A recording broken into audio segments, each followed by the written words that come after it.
I wonder whether or not you've ever seen a picture that looks a little bit like this. It's a picture of a spring, and hanging off the end of the spring are 4 weights. The spring is one a bit like this, you can imagine. And in the picture, the spring is me and the spring is you. The weights hanging on the spring are the challenges of life which cause us to be stretched, broadly grouped into 4 categories: change, lack of clarity or focus, unrealistic expectations, and isolation. I wonder whether or not those things resonate with you. It strikes me that all of us currently have all 4 of those heavy weights hanging off the end of our spring. We've certainly experienced a lot of change. There's a lack of clarity about the future. And some of us feel a lack of focus and purpose in our lives at the moment. Many of us feel the pressure of unrealistic expectations, and we're certainly all experiencing isolation. What has happened is that our springs are no longer tightly coiled. They're stretched out. And for some, they may feel stretched to the max. And this is okay for a while, but we all know, don't we, that if you overstretch a spring, then it loses its ability to return to its coiled state, and it becomes useless as a spring. So when we find ourselves feeling all stretched out like this, there are 3 things that we can do. Firstly, we can look to reduce the number of weights hanging off the end of our spring. Although in these highly unusual times, we need to understand that this might not be possible for us at the moment. Secondly, we can get support. If you were to add a second spring at the top, then the weight of the things hanging off the bottom would be shared between the 2 springs, and neither spring would be stretched out as much. And thirdly, we can strengthen our spring. We might call this becoming more resilient. In much the same way as athletes train their bodies to withstand greater pressures, we can also help ourselves to increase in resilience, improving our ability to bear the weights on our spring.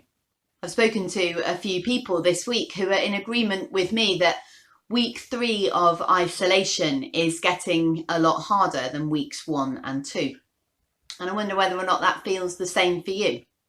None of us know how long we're going to have to bear the weight of these things that are hanging off our spring. And so all of us need to be attentive to the ways that we can strengthen our spring and get support.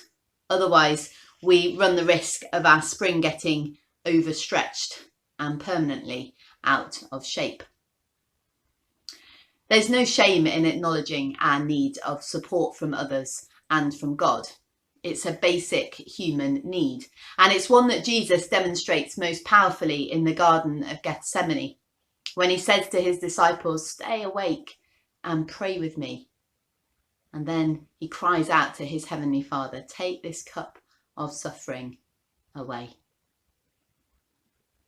I don't know what support from others looks like for you. It could be practical help. It could be someone to listen to you as you share how you're feeling. It could be a hug, or it could be someone sending you a daily encouragement as an email or as a text message. But I do know that all of us need support. For some of us, being thrust into a place of having to be dependent on others, even for our most basic of needs, like shopping, has been a disorientating and disempowering experience. But hard though it might be for us to accept support, when we do so, we are embodying a biblical truth. We're not called to be independent beings, but rather interdependent. Paul's classic description of the church being like a body made up of many parts illustrates this well. Hands are no good on their own. They need arms and brains in order to function. Legs are no good if there's no torso to attach them to.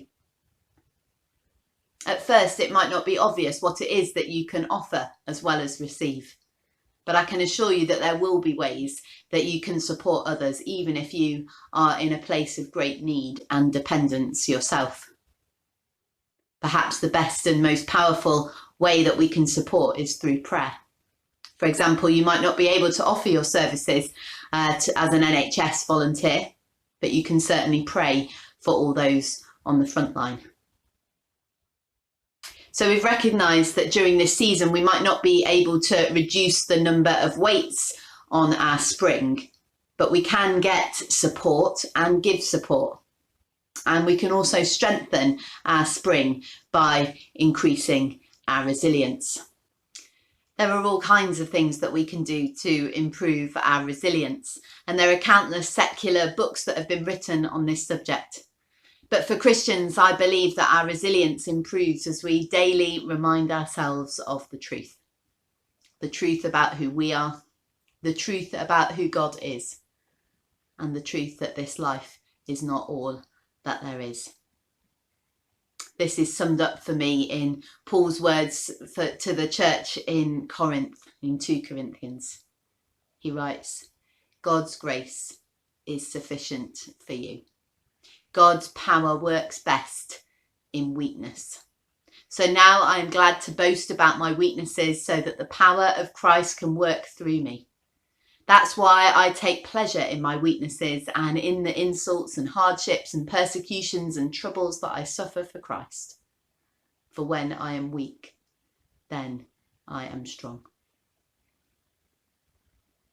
This week, as we reflect on the fundamental truths about our faith, the death and the resurrection of Jesus, let us not lose sight of the fact that Jesus, weak and powerless, hanging on the cross, breathing his last, that was not a defeat, but the greatest victory the world has ever known.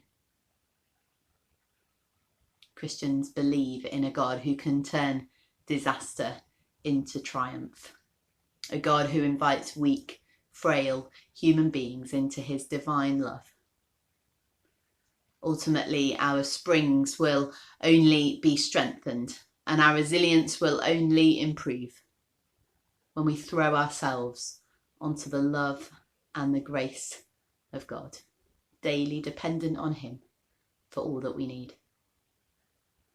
So accept support from others, strengthen your spring, reduce the weights if you can, and in all things keep on trusting that God will bring you through this season and you will have learnt new things through it.